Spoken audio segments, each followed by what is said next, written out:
ఎందుకంటే this was not planned అనమాట. God has created my path అనమాట. That's it. జర్నీ కూడా మెమరబుల్ గా సీరియస్లీ చెప్తున్నా. ఎందుకంటే అసలు ఏంటి అసలు మీరు ఏం చేస్తారు ఏంటి అనేది. సో నేనైతే ఈ వ్లాగ్ లో అయితే చెప్దాం అనుకుంటున్నాను. So let's begin the video.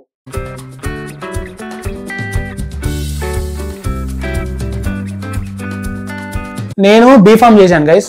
నేను బీఫామ్ 2007 నుంచి 2011 వరకు చేశాను. నేను ఎక్కడ చేశానంటే కోయంబత్తూర్లో చేశాను, RVS college of pharmaceutical sciences అని. సో అప్పుడులో 2007లో బీఫామ్ అనేది అసలు అప్పుడే స్టార్ట్ అవుతుంది అనమాట. సో అప్పుడు నేను బీఫామ్ అయితే చేశాను. బీఫామ్ చేసిన తర్వాత ఆబ్వియస్లీ మనకి అనుకోకుండా ఒక ఎరియర్ అయితే వచ్చింది. ఆ ఎరియర్ వల్ల మాకేంటంటే ఇయర్లీ సెప్టెంబర్ నుంచి స్టార్ట్ అనమాట. సో దానివల్ల 2012లో అయితే మనకి ఫైనల్లీ బీఫామ్ అనేది కంప్లీట్ అయింది. సో బీఫామ్ కంప్లీట్ అయిపోగానే అందరూ ఏం చేస్తున్నారు, వాళ్ళ వెనకాల మనం కూడా వెళ్ళాలి కదా. సో ఎంఫామ్ అన్నారు. సో మా friends they were preparing for GRE అనమాట. సో అప్పుడు I just come to know that like we can go for the foreign. So ఆ ఎగ్జామ్ రాసిన తర్వాత మనం ఫారెన్ వెళ్ళొచ్చు అని ఒక ఐడియా అయితే వచ్చింది. సో వాళ్ళని కొన్ని డీటెయిల్స్ అయితే తీసుకున్నాను, ఏంటి అసలు ఎగ్జామ్ ఎలా ఉంటుంది ఏంటి అని. వాళ్ళైతే జస్ట్ ఒక రఫ్ అయితే ఒక ఎక్స్ప్లెయిన్ చేశారు. దెన్ ఆఫ్టర్ కట్ చేస్తే 2012లో మనకి బీఫామ్ అయితే అయిపోయింది. బీఫామ్ అయిపోగానే మనం విజయవాడ అయితే వచ్చేసాము.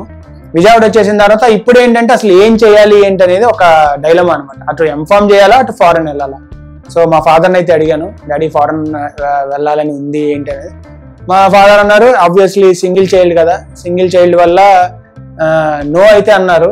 బట్ సరే if you are interested just give a try అని అన్నారు. సో అప్పుడు ట్రై చేశాను. జిఆర్ఈ క్లాసెస్ కూడా వెళ్ళాను, హైదరాబాద్లో వెళ్ళాను అనమాట. నాకు బాగా గుర్తు హిమాయత్ నగర్లో వెళ్ళాను నేను. హిమాయత్ నగర్ ఆ రౌండ్ అదే మన జంక్షన్ దగ్గర వెళ్ళాను నేను. అక్కడ బాగా ఎక్స్ప్లెయిన్ చేశారు. జిఆర్ఈ అయితే కోచింగ్ అయితే తీసుకున్నాను, ఒక 1-2 months అయితే కోచింగ్ అయితే తీసుకున్నాను. దెన్ మా ఫాదర్ అన్నారు వద్దు, ఎందుకు ఒక్కడే కదా ఇక్కడే ఉంది అన్నారు. సో అట్లా డ్రాప్ అయితే అయిపోయాం అనమాట.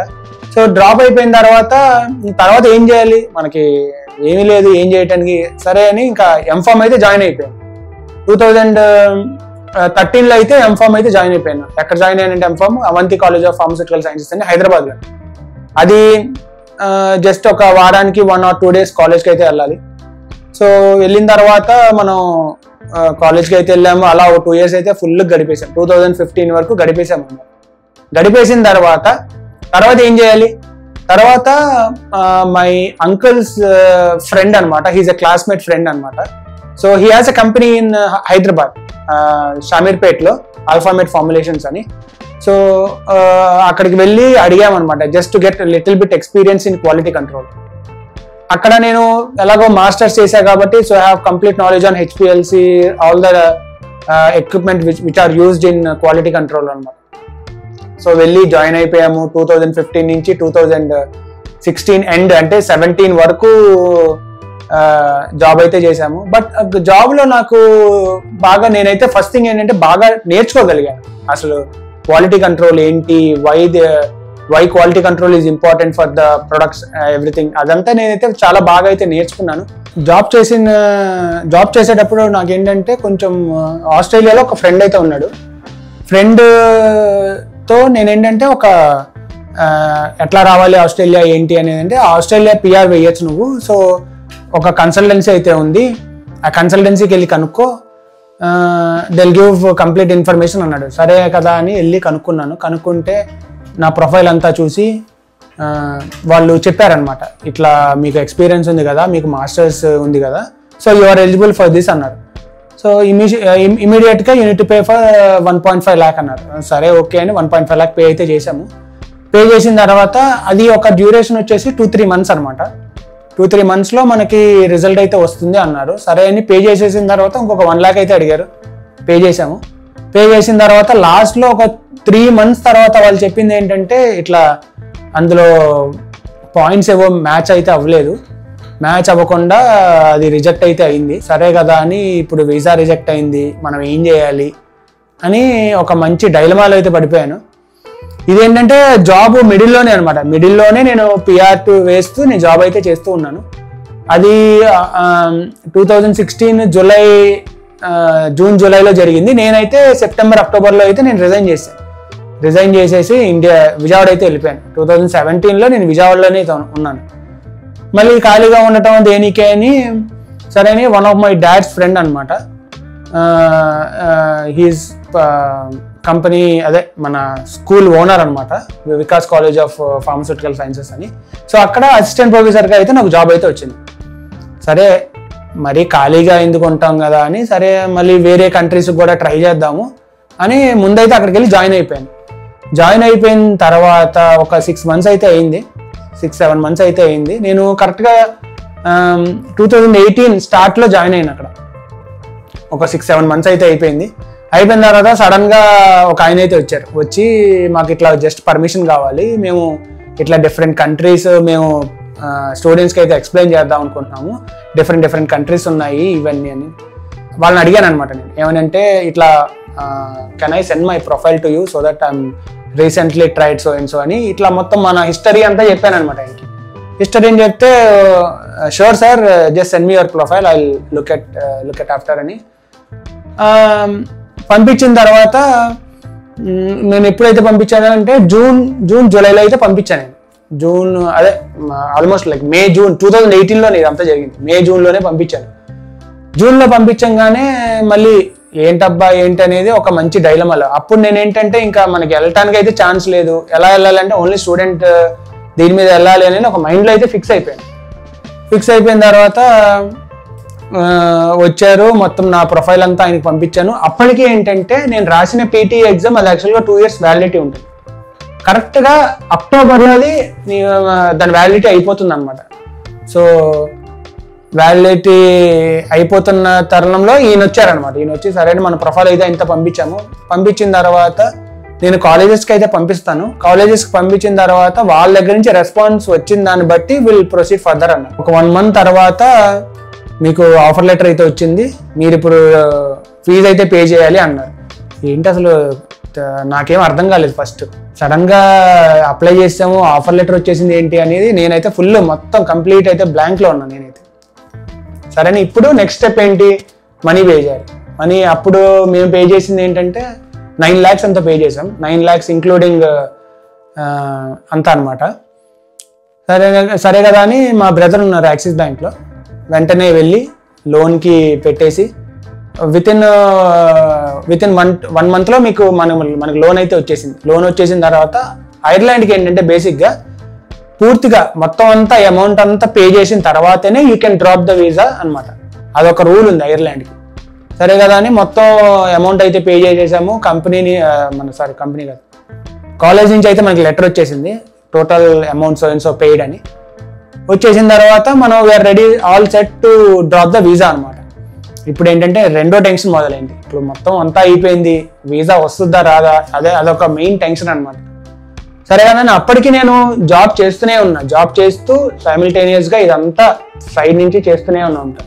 ఎలాగో వచ్చిన తర్వాత మానేసి మనం ఐర్లాండ్ వచ్చేసి కదా అని. సరే కదా అని కట్ చేసి ఒక 1 month లేచి తర్వాత చూడంగానే ఆయన మెసేజ్ పెట్టారు పొద్దున్నే నాకు, ఏం చూసుకోలేదా ఆయన, ఏం చూసేది నాకేం అర్థం కాలేదు. అప్పుడు సడన్గా మీకు వీసా వచ్చేసింది చూసుకోండి, కంగ్రాచులేషన్స్ అని మెసేజ్ పెట్టారు. ఆ రోజైతే నిజంగా seriously guys I'm so happy అనమాట. ఎందుకంటే దిస్ వాజ్ నాట్ ప్లాన్డ్ అనమాట, God has created my path అనమాట, దట్స్ ఇట్. సరే కదా అని మొత్తం అంతా అయిపోయింది. కాలేజ్లో అయితే రిజైన్ చేసాము, నేను బై టాటా అని చెప్పేసి వాళ్ళకి. మొత్తం ఇంకా కరెక్ట్గా ఒక 15 days అయితే ఉంది. September 21st జాయినింగ్ అన్నారు. కరెక్ట్గా సెప్టెంబర్ ఫస్ట్ వీక్లో కల్లా మొత్తం రిజైన్ చేసేసి మొత్తం ఇంకా ఫ్రీ అనమాట. ఇంక మొత్తం ప్యాకింగ్ అన్నా చేసుకోవాలి. ఫస్ట్ టైం ఇంటర్నేషనల్ ట్రావెల్ చేస్తున్నాం, ఏంటి అసలు ఏం తీసుకెళ్ళాలి ఏంటి అసలు నో ఐడియా. సో మొత్తం అయితే అంతా ప్యాక్ చేసేసుకున్నాం కదా. ప్యాక్ చేసేసుకున్న తర్వాత ఫైనల్లీ ఫ్లైట్ డేట్ అయితే వచ్చేసింది. మొత్తం హైదరాబాద్ అయితే వచ్చేసాము. హైదరాబాద్ టు మాకేంటంటే కనెక్టింగ్ అనమాట, Hyderabad to Abu Dhabi to Dublin అనమాట. అప్పుడు మొత్తం నేను మా ఫ్రెండ్ కలిసి ఇక్కడ నుంచి అబుదాబి వస్తాం. అబుదాబిలో మా వేరే ఫ్రెండ్ కలుస్తారనమాట, వాడు చెన్నై నుంచి ట్రావెల్ చేస్తున్నాడు. ముగ్గురం వచ్చేసి అబుదాబిలో కలుస్తాం. ఫస్ట్ టైం అబుదాబిలో దిగాం. అసలు చాలా అంటే చాలా బాగుంది ఎయిర్పోర్ట్. సో అబుదాబి నుంచి మాకు కనెక్టింగ్ ఫ్లైట్ అనమాట డబ్లిన్కి. సో మొత్తం కబుర్లు చెప్పుకుంటూ జర్నీ అయితే చాలా అంటే చాలా బాగా సాగిందనమాట. నెక్స్ట్ డబ్లిన్ అయితే వచ్చేసింది ఫైనల్ గా. డబ్లిన్ వచ్చేసిన తర్వాత బయటికి రాగానే చలి, విపరీతమైన చలి. దట్టు మేము సెప్టెంబర్ లో వచ్చాం కదా, సెప్టెంబర్ లో ఏంటంటే వింటర్ స్టార్ట్ అవుతుంది అనమాట, అంతే కరెక్ట్ టైంలో వచ్చామన్నమాట. ఆ ఎక్స్పీరియన్స్ కూడా చాలా బాగుంది. వెంటనే మేము వెళ్ళిన వెంటనే బోర్డులు పట్టుకుంటారు ఇట్లా పట్టుకున్నారు, కళ్యాణ్, లోహిత్ అండ్ శివసాయి దత్త అని బోర్డు అయితే పట్టుకున్నారు. మేము వెళ్ళి కార్ అయితే ఎక్కేసిన తర్వాత ఆ జర్నీ కూడా మెమరబుల్ గా సీరియస్లీ చెప్తున్నా. ఎందుకంటే ఆ ఒక రోజులోనే మేము ఎండ చూసాం, వాన చూసాం, మొత్తం విండి ఉంది, చలి, మూడు ఒకే జర్నీలో చూసామన్నమాట. అప్పుడు అర్థమైంది ఐర్లాండ్ వెదర్, అమ్మో ఐర్లాండ్ వెదర్ అసలు అన్ప్రెడిక్టబుల్ అని అర్థమైపోయింది అనమాట. సరే కదా అని ట్రావెల్ చేసుకుంటూ మేము కార్లోకి అయితే వచ్చేసాం. డబ్లిన్ టు కార్లో వచ్చేసి 120 కిలోమీటర్స్ అనుకుంటా. సో కార్లోకి అయితే వచ్చేసాము. కార్లోకి వచ్చేసిన తర్వాత 23 బారల్ మిల్స్ దగ్గరకు వచ్చేసి డ్రైవర్ తాత అయితే ఆపేసాడు. అక్కడ ఆపేసిన తర్వాత పైకి వెళ్ళాము. చక్కగా వాళ్ళు అప్పుడు టమాటా పప్పు, ఆవకాయ చేసి పెట్టారు. మంచిగా తినేసి ఫుల్ పడుకున్నాం అనమాట. ఆ రోజు ఫుల్ అంతా రెస్ట్ తీసుకున్నాం. రాగానే ఫస్ట్ ఇంట్లో వాళ్ళకి ఫోన్ చేసేసి రెస్ట్ అయితే తీసుకున్నాం. సో వచ్చేసాం, ఫైనల్లీ ఐర్లాండ్ అయితే వచ్చేసాం. నెక్స్ట్ డే కాలేజ్కి వెళ్ళాలి.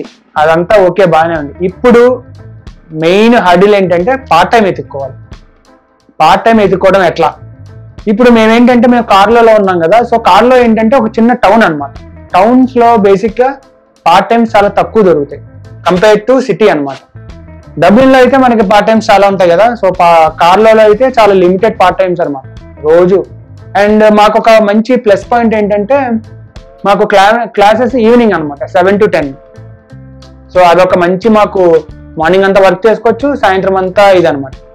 సరే అని వచ్చిన తర్వాత ఒక 1 month ఎలాగో మనకి ఎక్స్పెన్సెస్ తెచ్చుకుంటాం కదా, ఒక 2000 euros 3000 euros, అలానే ఒక 1 month అంతా గడిపేశామన్నమాట. 1 month తర్వాత టెంపుల్ రిక్రూట్మెంట్ అని ఒక రిక్రూట్మెంట్ ఒకళ్ళు సజెస్ట్ చేస్తే డబ్లిన్ లో ఉంది అది, వాళ్ళకి వెళ్ళి మీ రెజ్యూమ్ ఇవ్వండి, వాళ్ళు మీకు ఏమైనా పార్ట్ టైమ్స్ ఏమైనా ఉంటే చెప్తారు అన్నారు. సరే కదా అని ఒకరోజు డబ్లిన్ వెళ్ళి వాళ్ళకైతే ఇచ్చాను అనమాట. సరే కదా అని వాళ్ళు ఫస్ట్ లో వేర్ హౌస్ లో ఒక ఆపరేటర్ జాబ్ అయితే ఇచ్చారన్నమాట. అది ఏంటి, వారానికి 2 రోజులు పే అయితే బాగుండేది. డేకి 120 euros 130 euros వచ్చేది. అట్లీస్ట్ ఒక 2 days చేసేవాళ్ళం. 230 euros 240 euros లో మాకు వారానికి 240 euros వచ్చేవి. అట్లా మంత్కి వచ్చేసరికి ఒక 1000 euros 900 to 1000 euros వచ్చేవి. మాకు సరిపోయేది. మాకు మాక్సిమం అప్పుడు మేము పే చేసే రెంట్ ఏంటంటే అది 23 బారల్ మిల్స్ ఉంది కదా, అది 4 bedroom హౌస్ అనమాట. 4 members 5 members ఉండేవాళ్ళం. ఒక్కొక్కళ్ళం 150-200 euros పే చేసాం. ప్లస్ వైఫై, గ్రాసరీస్ అన్ని కలిపి 300 లో మొత్తం అంతా అయిపోయేది. సరే అని అక్కడ మెయిన్ మాకు చాలా ఇబ్బందిగా అనిపించింది ఏంటంటే కార్లో నుంచి డబ్లిన్ వెళ్ళాలి, మళ్ళీ దానికి 15 euros టికెట్. కార్లో నుంచి డబ్లిన్ వెళ్ళి డబ్లిన్ లో మళ్ళీ 2 బస్సులు మారి వెళ్ళాలన్నమాట. అంత జర్నీ చేస్తే గానీ మేము ఆ పార్ట్ టైం రీచ్ అయ్యేవాళ్ళం కాదన్నమాట. సరే కదా అని, ఇలా కాదు కదా అని ఇంకా లోకల్లో మా ఫ్రెండ్ ఇంకో అతను ఉన్నాడు. అతను ఇదివరకు మొబైల్ స్టోర్ లో చేసేవారు. మొబైల్ స్టోర్ లో చేస్తూ నన్ను రికమెండ్ చేశాడు అనమాట. ఇట్లా మా ఫ్రెండ్ ఉన్నాడు, కొంచెం పార్ట్ టైం ఎతుకుతున్నాడు అని రికమెండ్ చేశాను అనమాట. సో తర్వాత ఇట్లా చెప్పి ఇట్లా పార్ట్ టైం కావాలని జాయిన్ అయిపోయాను అనమాట. అప్పుడు వారానికి 1 రోజు ఇచ్చేవారు. అప్పుడు నాకు ఎంత పే చేసేవారంటే 40 euros పే చేసేవారు డేకి. సరిపోతుంది కదా, ఎందుకంటే ఇంటి నుంచి ఒక 10 minutes walk, part time 40 euros pay చేస్తారు నెలకి, అదే డేకి, సరిపోతుంది కదా అనుకున్నా. సరే అని ఇంకా మెల్లిమెల్లిగా మన వర్క్ చూస్తూ ఏంటంటే వారానికి 2 days చేసేవారు. అప్పుడు ఏంటంటే మనకు ఒక 80 euros 90 euros వచ్చేవి. అట్లా సరిపోతుంది, మనం రెంట్, గ్రాసరీస్ వీటికి మనకి సరిపోయేది. అలా చేసుకుంటూ ఏంటంటే వారానికి 3 days ఇచ్చేవారు, మన వర్క్ చూసి మనం ఎలా చేస్తాం ఏంటి అని. తర్వాత వారానికి 4 days, తర్వాత వారానికి 5 days, అలా కాన్స్టెంట్ గా. తర్వాత స్టోర్ మేనేజర్ టైప్, మొత్తం స్టోర్ అంతా మనమే మెయింటైన్ చేసుకునేటట్టు అలా మొత్తం రెస్పాన్సిబిలిటీస్ అంతా మనకే ఇచ్చేసారనమాట. ఆర్డరింగ్ కానీ ఇది కానీ అది కానీ మొత్తం అప్పుడులో బాగా నేర్చుకున్నాను. చాలా బాగా సపోర్ట్ చేశారనమాట ఆయన అయితే నాకు. అతని పేరు డీజే అనమాట. మంచిగా సపోర్ట్ చేశాడు. సో సపోర్ట్ అంతా చేశాడు, అంతా అయిపోయింది. 1 year గడిచిపోయింది. 2018 సెప్టెంబర్ నుంచి 2019 సెప్టెంబర్ వరకు గడిచిపోయింది. ఇట్లా మాస్టర్స్ చేసుకుంటూ మన అసైన్మెంట్స్ రాసుకుంటూ అంతా అయిపోయింది. 2019 సెప్టెంబర్ ఆర్ అక్టోబర్ మళ్ళీ టెన్షన్ అనమాట. మొత్తం ఎగ్జామ్స్ అన్ని రాసాం, అసలు పాస్ అవుతామా లేదా ఏంటనే ఒక టెన్షన్. ఫైనల్ గా మనం పార్ట్ టైంలో ఉంటాం కదా, పార్ట్ టైంలో ఉన్నప్పుడు ఓపెన్ చేస్తే అన్ని పాస్. అమ్మయ్య, వచ్చిన పని అయితే అయిపోయింది. ఇప్పుడు నెక్స్ట్ హార్డిల్ ఏంటంటే జాబ్ కొట్టాలి ఇక్కడ అని ఒక ఇదనమాట. సరే కదా అని ఇంకా పార్ట్ టైం మనకి ఇలా నడుస్తూనే ఉంది కదా. పొద్దునే వెళ్ళటం, ఇక్కడ పార్ట్ టైం చేయటం, ఇటు పక్క నుంచి అప్లై చేయటం, ఏదన్నా రోల్ వచ్చింది ఏంటి అనేది అప్లై చేయటం. అప్పటికి ఏంటంటే ఒక 3-4 ఇయర్స్ ఎక్స్పీరియన్స్ అయితే ఉంది కదా మనకి క్వాలిటీ కంట్రోల్లో. అలా అప్లై చేస్తూ ఉన్నాను అనమాట. రోజుకి ఒక 5 jobs 7 jobs అట్లా అప్లై చేస్తూ ఉన్నాను అనమాట.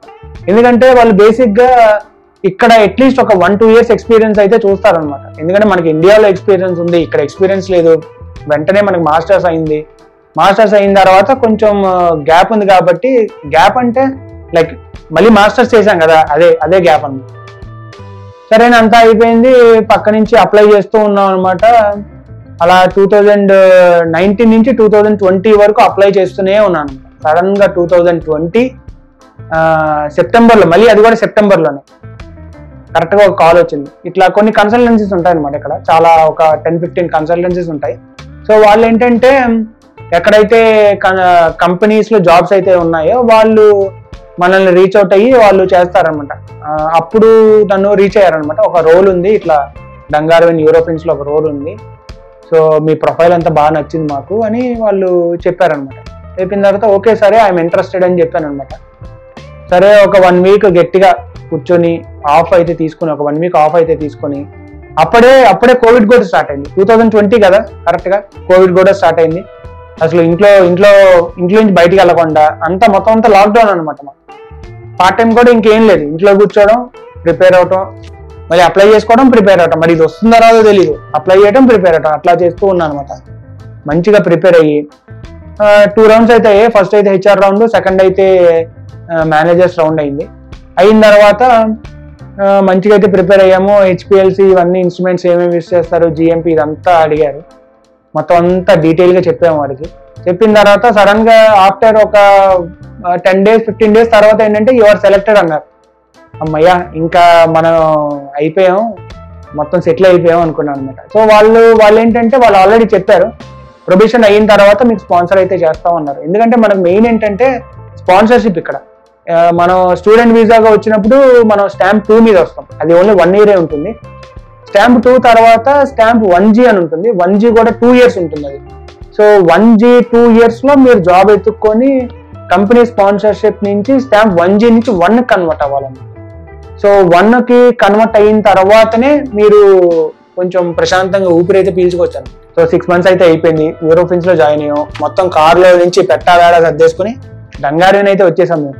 డంగార్విన్ కూడా బాగుంది, ఎందుకంటే కౌంటీస్ కదా. డంగార్విన్ కూడా చాలా బాగుంది. ఒక రూమ్ అయితే దొరికింది షేరింగ్ లో, జాయిన్ అయిపోయి ఫస్ట్ రోజు అయితే కొంచెం ఇబ్బంది పడ్డాను గైస్. ఎందుకంటే రూమ్ నుంచి యూరోపియన్స్ కి ఆల్మోస్ట్ లైక్ 4 kilometers అయితే ఉంది.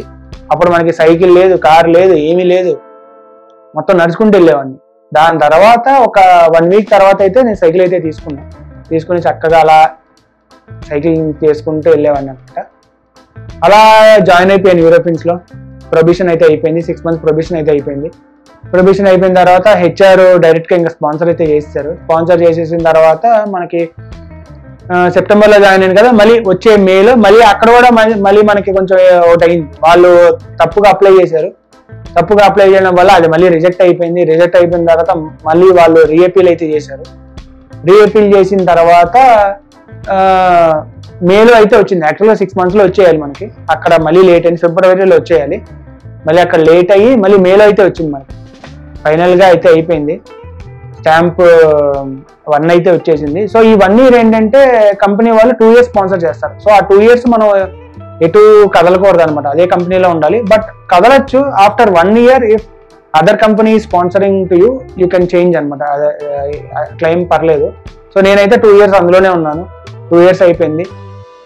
తర్వాత 2 years అయిపోయిన తర్వాత మనకి స్టాంప్ 4 అయితే వస్తుంది. స్టాంప్ 4 ఏంటంటే ఇంకా పర్మనెంట్ రెసిడెంట్ అనమాట, మనకి అది వచ్చేస్తుంది. పర్మనెంట్ రెసిడెంట్ వచ్చేసిన తర్వాత మీకు ఇంకా టెన్షన్ అయితే ఏమీ లేదన్నమాట. సరే అని ఇంకా అదంతా అయిపోయింది. 20లో జాయిన్ అయ్యాను కదా, 22లో మనకి పర్మనెంట్ రెసిడెంట్ అయితే వచ్చేసింది. ఇంకా ఐఎమ్ హ్యాపీ కదా, ఇంకా ఇంట్లో వాళ్ళు కూడా మ్యారేజ్ అయితే సెట్ చేశారు. మా వైఫ్ పక్క నుంచి నవ్వుతుంది. సో నేను ఫస్ట్ నుంచి అనుకున్నాను గైస్, ఎందుకంటే ఇప్పుడు మనం ఫస్ట్ కంప్లీట్గా సెటిల్ అవ్వాలి. ఎందుకంటే ఇక్కడ వీసాస్ అనేవి చాలా ఇబ్బంది అనమాట. వన్స్ మనకి మెయిన్ వీసా గురించి ప్రాబ్లం లేదంటే దెన్ యూ కెన్ హెడ్ అనమాట. సో అప్పుడు మనకి 23లో అయితే మ్యారేజ్ అయితే అయింది కాబట్టి you can sponsor your wife అనమాట. సో వాళ్ళు స్టాంప్ 1G మీద వస్తారు. సో వాళ్ళు కూడా ఇదివరకు అయితే స్టాంప్ 1Gకి అదే మన స్పౌస్ 1Gకి వాళ్ళు జాబ్ చేసుకునే లేదనమాట. సో ఇప్పుడు ఏంటంటే ఆ రూల్ ఏం లేదు, వాళ్ళు కూడా వచ్చి జాబ్ అయితే చేసుకోవచ్చు. అట్లా అయిపోయింది. అట్లా వచ్చిన తర్వాత మా వైఫ్ కూడా అక్కడ అయితే బాగా నచ్చింది. తర్వాత యూరోపియన్స్లో అయితే ఒక 4 years అయితే ఉన్నాను గైస్. నేను 2020 నుంచి 24 వరకు అయితే ఉన్నాను. 24 తర్వాత ఇంకా వేరే ఆపర్చునిటీ రావడం వల్ల ఇంకా అటు షిఫ్ట్ అయ్యామన్నమాట. సో నాకు ఈ Ireland journey was like unexpected guys, seriously. So ఇప్పుడైతే కొంచెం ఆల్మోస్ట్ సెటిల్ అయితే అయిపోయాం ఇక్కడ. జాబ్ గురించి కానీ లేదంటే హౌస్ గురించి కానీ అంతా ఆల్మోస్ట్ ఇక్కడైతే సెటిల్ అయితే అయిపోయాం. సో ఇది కొంచెం అంటే వినటానికి చాలా బాగుంటుంది కానీ once you are entering in to that you will face little bit challenges అనమాట. That's it guys, that's how I landed here. So if you need any sort of information regarding anything, please do let me know in the comments.